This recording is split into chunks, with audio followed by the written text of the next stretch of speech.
ஆதியாகமம் 21 அதிகாரம். கர்த்தர் தாம் சொல்லியிருந்தபடி சாராள் பேரில் கடாட்சமானார். கர்த்தர் தாம் உரைத்தபடியே சாராளுக்கு செய்தருளினார். ஆபிரகாம் முதிர் வயதாயிருக்கையில் சாராள் கர்ப்பவதியாகி தேவன் குறித்திருந்த காலத்திலே அவனுக்கு ஒரு குமாரனை பெற்றாள். அப்பொழுது ஆபிரகாம் தனக்கு சாராள் பெற்ற குமாரனுக்கு ஈசாக்கு என்று பெயரிட்டான். தன் குமாரனாகிய ஈசாக்கு பிறந்த 8ஆம் நாளிலே ஆபிரகாம் தனக்கு தேவன் கட்டளையிட்டிருந்தபடி அவனுக்கு விருத்த சேதனம் பண்ணினான். தன் குமாரனாகிய ஈசாக்கு பிறந்த போது ஆபிரகாம் 100 வயதாயிருந்தான். அப்பொழுது சாராள், தேவன் என்னை நகைக்க பண்ணினார், இதை கேட்கிற யாவரும் என்னோடே கூட நகைப்பார்கள். சாராள் பிள்ளைகளுக்கு பால் கொடுப்பாள் என்று ஆபிரகாமுக்கு எவன் சொல்லுவான்? அவருடைய முதிர் வயதிலே அவருக்கு ஒரு குமாரனை பெற்றேனே என்றால் பிள்ளை வளர்ந்து பால் மறந்தது. ஈசாக்கு பால் மறந்த நாளிலே ஆபிரகாம் பெரிய விருந்து பண்ணினான். பின்பு எகிப்து தேசத்தாளாகிய ஆகார் ஆபிரகாமுக்கு பெற்ற குமாரன் பரியாசம் பண்ணுகிறதை சாராள் கண்டு ஆபிரகாமை நோக்கி, இந்த அடிமை பெண்ணையும் அவள் மகனையும் புறம்பே தள்ளும்.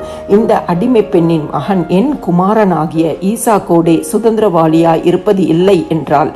தன் மகனை குறித்து சொல்லப்பட்ட இந்த காரியம் ஆபிரகாமுக்கு மிகவும் துக்கமாயிருந்தது. அப்பொழுது தேவன் ஆபிரகாமை நோக்கி, அந்த பிள்ளையையும் உன் அடிமை பெண்ணையும் குறித்து சொல்லப்பட்டது உனக்கு துக்கமாயிருக்க வேண்டாம். ஈசாக்கினிடத்தில் உன் சந்ததி விளங்கும். ஆதலால் சாராள் உனக்கு சொல்லுவது எல்லாவற்றையும் கேள்.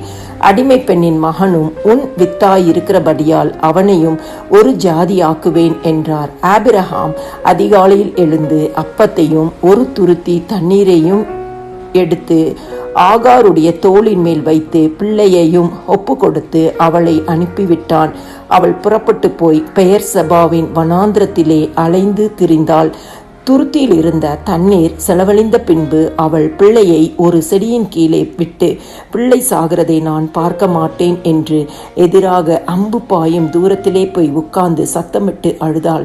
தேவன் பிள்ளையின் சத்தத்தை கேட்டார். தேவதூதன் வானத்தில் இருந்து ஆகாரை கூப்பிட்டு, ஆகாரே, உனக்கு என்ன சம்பவித்தது? பயப்படாதே.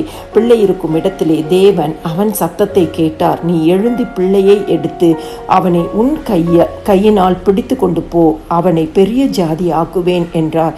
தேவன் அவளுடைய கண்களை திறந்தார். அப்பொழுது அவள் ஒரு தண்ணீர் துறவை கண்டு போய் துருத்தியிலே தண்ணீர் நிரப்பி பிள்ளைக்கு குடிக்க கொடுத்தாள். தேவன் பிள்ளையுடனே இருந்தார். அவன் வளர்ந்து வனாந்திரத்திலே குடியிருந்து வில்வித்தையிலே வல்லவனானான். அவன் பாரான் வனாந்திரத்திலே குடியிருக்கையில் அவனுடைய தாய் எகிப்து தேசத்தாளாகிய ஒரு பெண்ணை அவனுக்கு விவாகம் பண்ணிவித்தாள். அக்காலத்தில் அபிமெலேக்கும் அவன் சேனாதிபதியாகிய பீகோலும் ஆபிரகாமை நோக்கி, நீர் செய்கிற காரியங்கள் எல்லாவற்றிலும் தேவன் உன்னுடனே இருக்கிறார். ஆகையால் நீ எனக்காவது என் குமாரனுக்காவது என் பேரனுக்காவது வஞ்சனை செய்யாமல் நான் உனக்கு செய்த தயவின்படியே நீ எனக்கும் நீ தங்கி இருக்கிற இந்த தேசத்திற்கும் தயவு செய்வேன் என்று இங்கே தேவன் பேரில் எனக்கு ஆணையிட்டு கொடு என்றான். அதற்கு ஆபிரகாம், நான் ஆணையிட்டு கொடுக்கிறேன் என்றான். ஆனாலும் அபிமெலேக்குடைய வேலைக்காரர் கைவசப்படுத்தி கொண்ட துறவின் நிமித்தம் ஆபிரகாம் அபிமெலேக்கை கடிந்து கொண்டான். அதற்கு அபிமெலேக்கு, இந்த காரியத்தை செய்தவன் இன்னான் என்று எனக்கு தெரியாது, நீயும் எனக்கு அறிவிக்கவில்லை. இன்று நான் அதை கேட்டதே அன்றி இதற்கு முன் அதை நான் கேள்விப்பட்டதே இல்லை என்றான். அப்பொழுது ஆபிரகாம் ஆடு மாடுகளை கொண்டு வந்து அபிமெலேக்குக்கு கொடுத்தான்.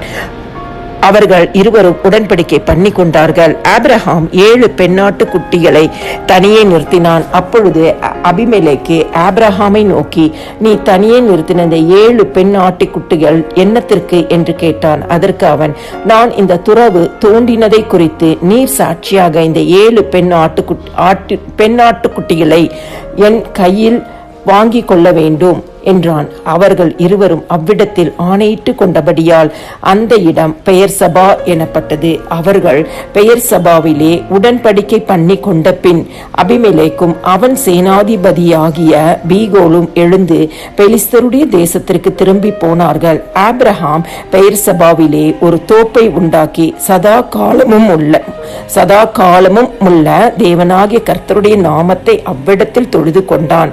ஆபிரகாம் பெலிஸ்தருடைய தேசத்திலே அநேக நாள் தங்கியிருந்தான்.